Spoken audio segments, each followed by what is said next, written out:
Ciao a tutte le videoamatrici e videoamatori di Senza Fissa Dimora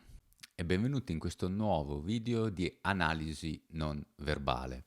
Oggi ci occupiamo del discorso che ha riempito i telegiornali, i giornali, le radio, le televisioni nelle ultime 24 ore, cioè il discorso che riguarda il parziale richiamo alle armi di una certa parte dei cittadini russi. Dopo vedremo nel dettaglio un pochettino meglio che cosa ha detto e cercheremo anche un'interpretazione politica a questo annuncio. Un discorso che è stato estremamente strumentalizzato, a mio avviso molto personale, dalla politica in generale, dall'Europa e dall'Occidente. La premessa importante che va fatta quando mi occupo di questa tipologia di analisi, cioè di analisi non verbale, ma in questo caso è ancora più evidente quello che vi sto per dire, è che prima di tutto non è un metodo che potremmo definire scientifico nel senso che è riproducibile, nel senso che è certo al 100%,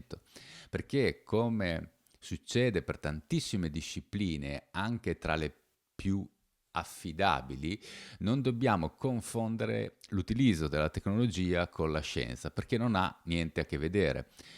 Così come una radiografia non ha nulla di scientifico, c'è un'interpretazione personale basata su dati e su fatti precedentemente successi, ma ogni uomo è diverso dall'altro, quindi ogni uomo avrà delle reazioni diverse anche di fronte alle stesse caratteristiche rilevate nel caso ad esempio della medicina da una radiografia e nel caso di oggi da una radiografia video. Non voglio far passare la psicologia gestuale come la medicina, ma quello che vi voglio far capire è che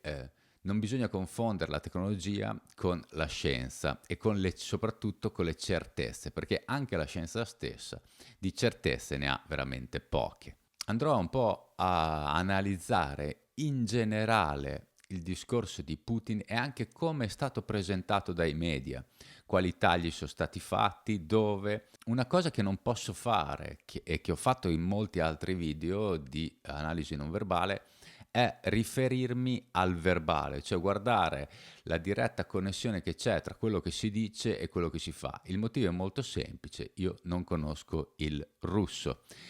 Per tutti quelli che dopo mi diranno, ma puoi guardare i sottotitoli. Allora, i sottotitoli non sono sincronizzati al secondo con quello che dice. Per fare un'analisi non verbale ben fatta, così come ho fatto per tutti gli altri miei video, anche quelli esempi in lingua inglese, che conosco molto meglio del russo. E quindi non posso fare un'analisi basata esclusivamente sulle congruenze che ci sono tra verbale e non verbale. Faremo una cosa un po' più generale e soprattutto cercherò di dare un'interpretazione al perché è stato fatto,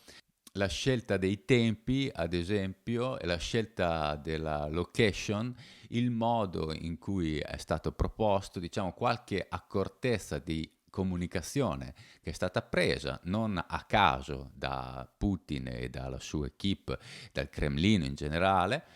ma passiamo all'azione, bando alle ciance. Innanzitutto andiamo a cercare la versione fornita all'ANSA, quindi alla stampa italiana, del discorso di Putin, che si trova sul sito ufficiale della RAI, RAI 24 News. La prima cosa che notiamo subito è la scritta in basso presidente russo in minuscolo. A parte che il presidente russo non vuole quasi dire nulla, sembra quasi un errore, non si capisce veramente perché la Russia è una federazione, quindi almeno sarebbe presidente della federazione russa, ma anche il minuscolo capiamo bene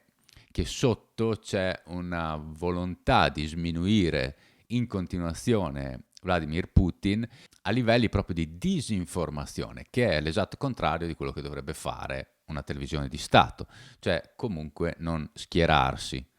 o almeno non farlo in questa direzione, non farlo. Chiaramente si può prendere una posizione politica, ci mancherebbe altro, chiunque prenda una posizione politica, chiunque parli, pubblichi, chiunque commenti, qualsiasi giornalista ha la sua opinione ed è giusto che ce l'abbia ed è molto difficile rimanere nei fatti storici. Io per primo oggi non rimarrò sicuramente nel fatto storico. Inevitabilmente sarò influenzato dalla mia opinione personale, ma questo non vuol dire che devo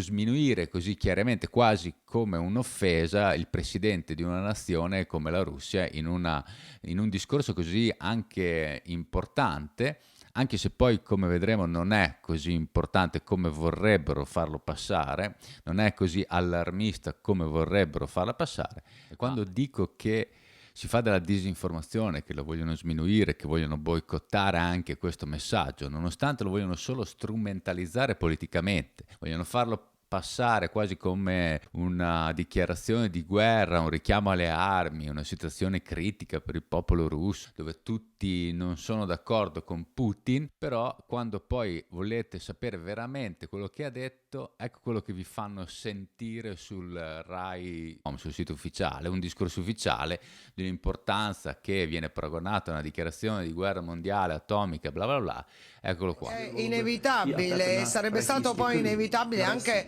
l'attacco alla Crimea russa. E a questo proposito la decisione della operazione militare speciale è stata una soluzione inevitabile, la liberazione dei territori del Donbass. Ci avete capito qualcosa? È un discorso di importanza mondiale, crisi mondiale politica, guerra atomica, dichiarazione di guerra, dichiarazione di presa alle armi, e il discorso non è neanche sottotitolato, il discorso viene tradotto in simultanea, è stato registrato da una traduzione simultanea fatta coi piedi, e ve lo dico perché parlo 5 lingue e non faccio il traduttore, ma se dovessi pubblicare e se mi pagassero per fare una traduzione, non so il russo, ripeto, ma se mi pagassero per fare una traduzione di una importanza del genere, almeno l'accortezza di tradurre in un modo comprensibile, con un ritmo comprensibile. Ok, la traduzione simultanea, d'accordissimo, però pubblicate, non sto parlando della traduttrice, colpe lei non ne ha, la traduttrice fa quello che può, d'accordo, magari non è tra le prime della classe, questo è chiaro, fa abbastanza ridere, detto che la mettano a tradurre un discorso di Putin, ma sul sito ufficiale almeno metteteci una cosa comprensibile. Qui vedete scorrere invece il discorso di Putin tradotto con la traduzione, fatta con sottotitoli, sono degli estratti pubblicati dall'ANSA, dall'agenzia di stampa italiana, ripresi dai principali giornali, Sole 24 Ore, Repubblica, il Corriere, eccetera, eccetera, che riprendono dei pezzi, chiaramente tagliano, chiaramente manipolano in tutto e per tutto, chiaramente mettono solo i pezzi che gli interessa mettere. Qui, ad esempio, proprio in questo punto c'è un taglio, quindi anche il discorso che viene tradotto non ha una congruenza, cioè si passa da un argomento all'altro semplicemente per comodità di montaggio, e quindi è un montaggio vero e proprio. Il 21 febbraio fu il discorso della dichiarazione di indipendenza delle repubbliche del Donetsk e del Lugansk, quindi il Donbass, quello che viene chiamato Donbass, una parte. Il 21 febbraio fu questo famoso o famigerato, se volete, discorso di Putin.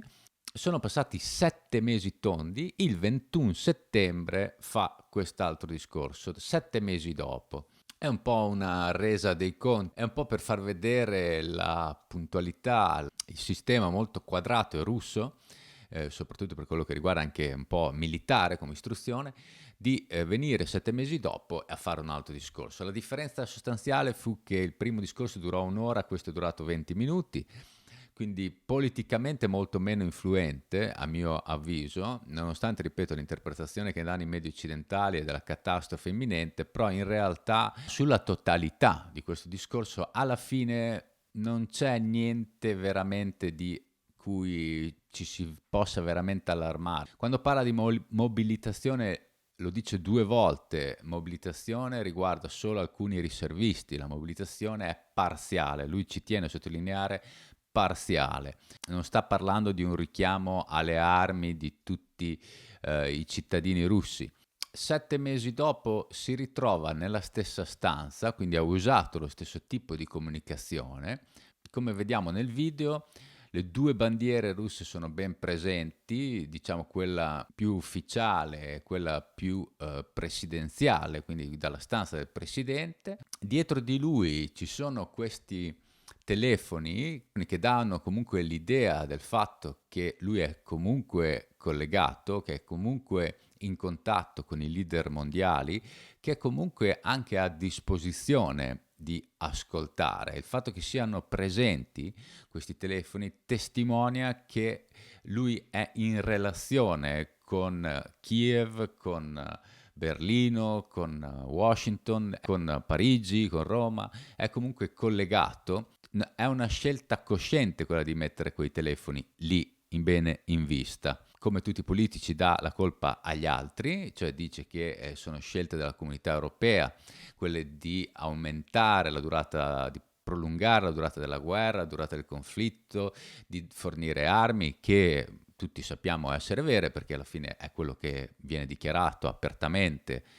tutti i giorni, che si inviano armi all'Ucraina, quindi non sta dicendo delle fesserie, non sta dicendo delle bugie. E infatti anche la sua comunicazione verbale e la sua comunicazione non verbale, per quello che posso capire, non capendo il russo, comunque non ci sono delle distonie. In questi 20 minuti che ho visto non ho trovato delle distonie, ho analizzato tutto il filmato, a voi vi faccio vedere qualche parte che ho trovato forse più interessante, ma c'è questo uso della narrazione e uso della gestualità proprio da narratore. La prima cosa che si nota guardando il filmato è che Putin legge, e questo sminuisce, se possibile ancora di più, l'importanza, la rilevanza di questo discorso, perché se leggete potete ben capire che c'è un coinvolgimento emozionale molto inferiore, non state facendo diciamo nulla che non fosse già in un'agenda, in un progetto già prescritto prima, diciamo non c'è un lato di improvvisazione, non c'è un lato emozionale, non c'è un lato inaspettato, quindi tutti sapevano,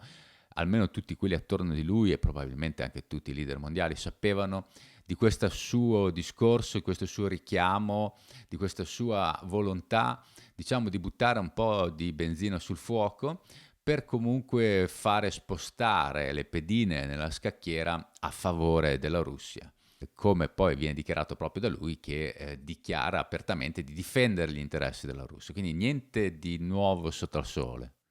A livello gestuale, l'unica cosa che si percepisce, l'unica cosa che è un po' evidente nell'espressione del volto di Putin, perché per il resto mani hanno veramente, c'è qualche microespressione di nervosismo, ma veramente non è degna quasi di nota. Ciò che invece è degno di nota, sempre a mio avviso, sono le rughe sulla fronte di Putin che formano questa V che è tipica delle espressioni di sorpresa. È un po' un mix anche con la preoccupazione, l'inarcare le sopracciglia verso l'alto, è stupore. Diciamo Putin è sempre più stupito della posizione dell'Occidente, almeno nella narrazione, che ha le congruenze che si possono trovare a grandi linee su quello che dice e sulle sue espressioni del viso. È che lui è veramente stupito della posizione che ha l'Occidente nei confronti della Russia. In alcuni movimenti, quando le sopracciglia si uniscono, si è più vicino al significato di tristezza e in alcuni casi anche disgusto. Il volto di Putin è sempre abbastanza sereno, abbastanza disteso, e anche se spesso inclina lo sguardo in questo modo per dare più importanza, più enfasi a ciò che dice, anche appunto con lo sguardo un po' di superiorità e di aggressività.